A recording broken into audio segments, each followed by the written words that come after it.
thousands of college students right here in Florida. State education officials are analyzing a plan to offer tuition discounts to students who go into specific careers. We're talking about what are called STEM degrees: science, technology, engineering, and math. A Governor Scott task force is backing the idea as a way to propel what they see as higher demand careers. But critics say it'll leave those with fewer job prospects footing the bill. Joining us tonight is State Senator Darren Soto to talk a little bit more about this issue. Thanks for coming in, Senator. Thanks for having me, Tracy. All right, so Governor Scott's task force thinks this is a good idea. What do you think?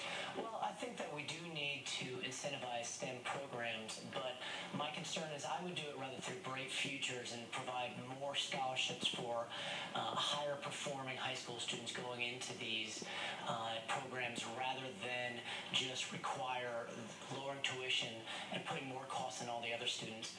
One of my big concerns is that this may be a ploy to try to take away from the fact that we still need to fund at least $118 million that the university presidents have asked us to fund. So we need to make sure we fund the base program as well as taking care of these obligations of increasing STEM. And where do you think this is coming from? There's been other programs in the past, sort of like this in other states. If you became a teacher, for example, you got some cuts. If you became a nurse. But where is this idea coming from that only kids who take, or adults, young adults, who study certain majors should actually get a cut, while the rest of us, me for example, communications, that's not a STEM program, I'd have to pay a higher price. Where does this come from?